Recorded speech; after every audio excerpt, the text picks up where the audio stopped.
basketball talk pro.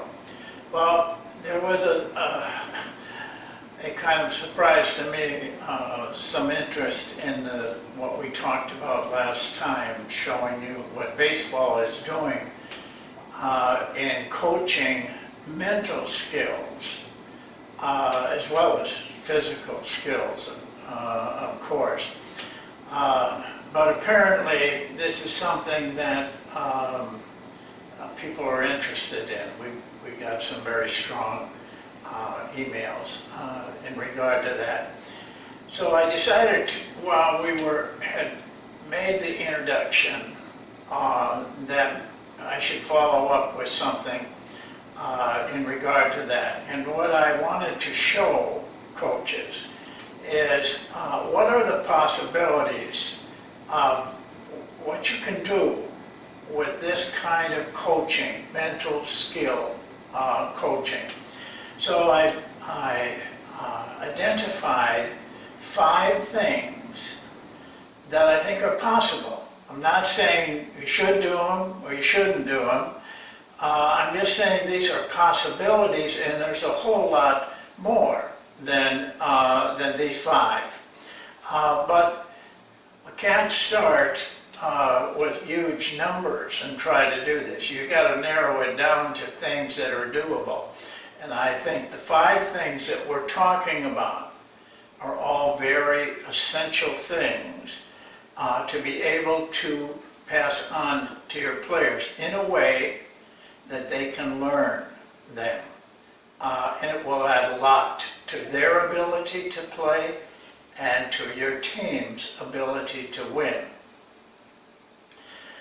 Well, this is a little bit of a perilous area, though, and this concerns me, in that we're not psychologists. I know people will say you got to be a psychologist to deal with players and all of that. That's not true. And we have to remember we're not trained for that. Yet, as coaches, we have the responsibility of it to some extent. And the more we can learn about it, and the more that we can find ways to do it, and do it effectively, we have to do that. And I've said this, many times before in the book that I'm trying to get finished, deals with it a lot.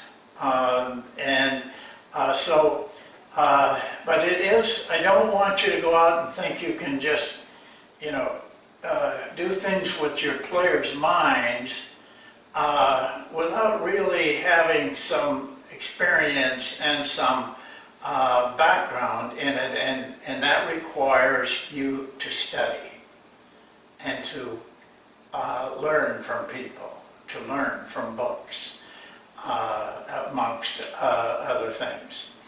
Well, these 5 are only suggestions, and I will not go into how to do them, how to teach them. That would take classes to do that, and we may do that occasionally. But for now, I'm just trying to point them out, and I'm not going to tell you how to do it. But for you to have something to think about and start to relate to. And I would tell you this, everything I'm going to say today is not only for coaching, it's lifetime skills. Could just about as well call it that. Everybody will make their life better with the skills that I'm going to mention to you as we go along here, and I put them on the little yellow pad here. So let's just get started. The number 1 thing, and I'm not saying these are in any order, by the way. They probably are to me, because it's natural for me to think in terms of here's the most important, here's the second most important, that kind of thing. But it doesn't necessarily mean for you. The first one though I think should be. Everyone's greatest enemy, doubt. You cannot control yourself mentally and control what you want to do if you have doubt. And we all have it. And if you say you don't have it, you may not be lying to us, but you're lying to yourself. Because you have a lot of doubt, but it's hard to identify in oneself. You have to go into it thinking, I know I have some doubt. And because it paralyzes you. Not only paralyzes you, but it keeps you from doing. It's easier to say, well, I don't want to deal with that, than to be able to go forth with belief in what you're saying. Really, the antidote to doubt is faith. There's a big difference, not a big difference, but a difference between belief and faith. Belief is something that you know, the reason you believe in it because you have some knowledge of it. Faith, though, is faith in the unknown. And that's a different thing, but it's faith that will overcome doubt. The greatest person that in our history that exemplified the kind of faith I'm talking about is Jesus Christ. Read about him. It was faith that he wasn't doing the things. He had faith that the things would get done, that he could say it and it would happen. He cured people on that basis. Number 2, relaxed concentration or focus. And you cannot do any of this without concentration. Intense concentration. That is a skill. Your players must learn, and you must learn. Is the ability to focus intently. But there's one word that you need to add to this: relaxed concentration. You cannot have effective concentration if you're tense. And you're usually tense because of doubt. Relaxed concentration means a quieting of your mind. Quieting, it starts with quieting your body. It should be relaxed. If you're doing any type of individual skill work that requires a lot of physical skill, you have to learn how to relax. That does not mean, you're backing away. It just means you have learned how to relax your body, to relax your mind, so you can really concentrate and focus. Number 3, the erosion of purpose. What you want to accomplish, whether it's write a story or pass a test or whatever, is distractions. It's easy to get distractions, especially if you're doing something that you don't have a great interest in. But even if you do, one of the distractions I have mentioned, and that is doubt. But there is the tendency to say, well, I know this is important, but I need to fix this lawnmower, or I need to go to the store, or whatever. We create distractions. Vince Lombardi has got a great quote on this. He makes it very simple, like he does everything.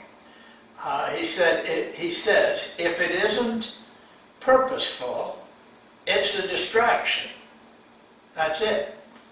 If you're not doing something to attain your purpose, and you're doing something that isn't attaining your purpose, it's a distraction. Whether it's going to the bathroom when you should be writing or watching a film or whatever, the many things I got to get, have a snack here, all of those things, if they don't fulfill your purpose, then it's a distraction. That's an easy way to remember it.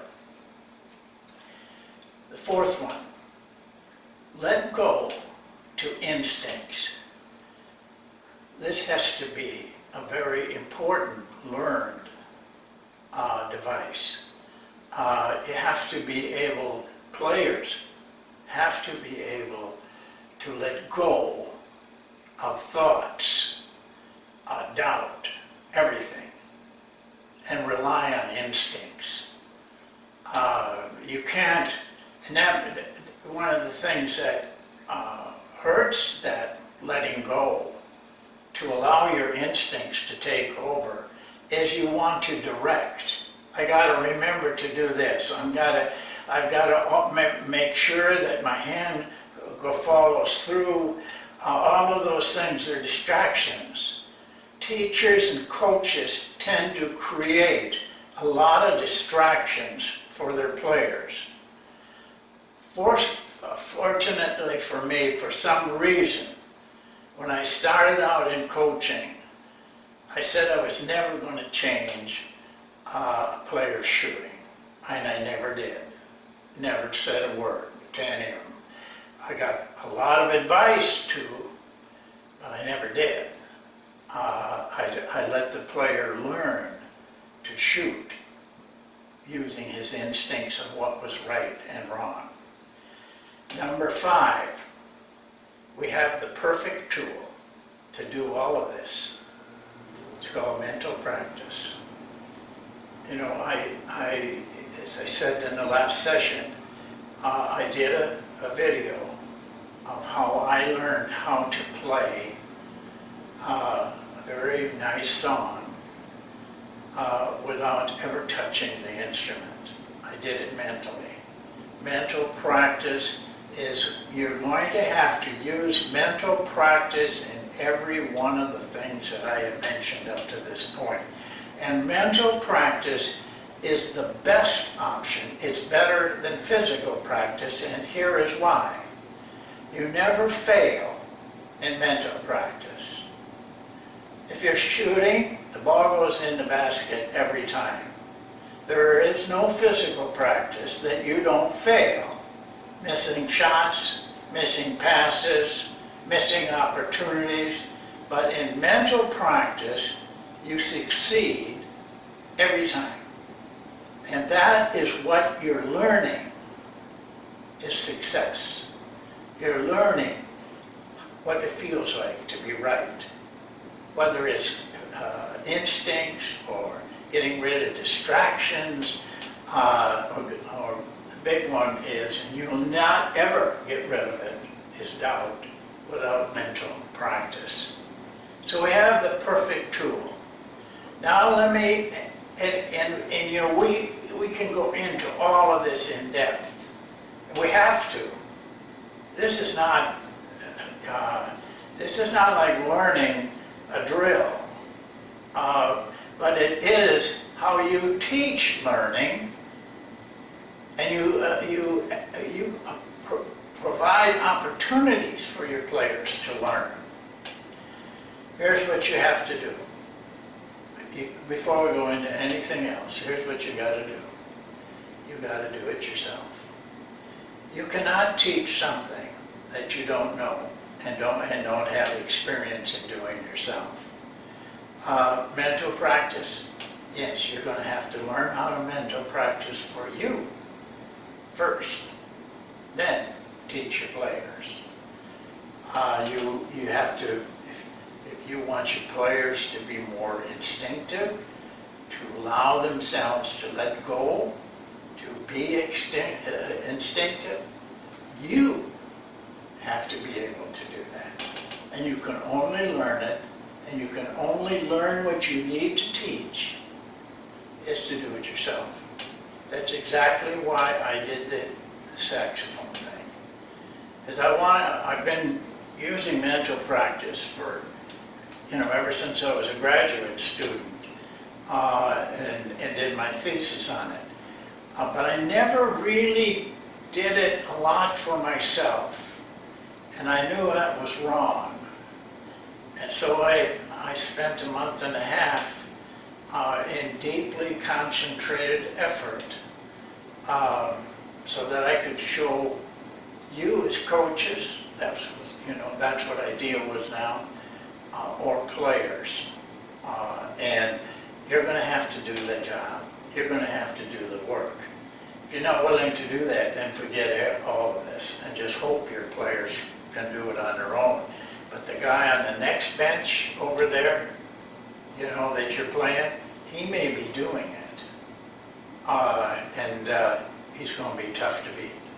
Well, that's it for today. I hope this will open your eyes to an area that very few coaches go to. I can attest to that. So we'll see you next time, and it should be in just a couple more days. Thank you.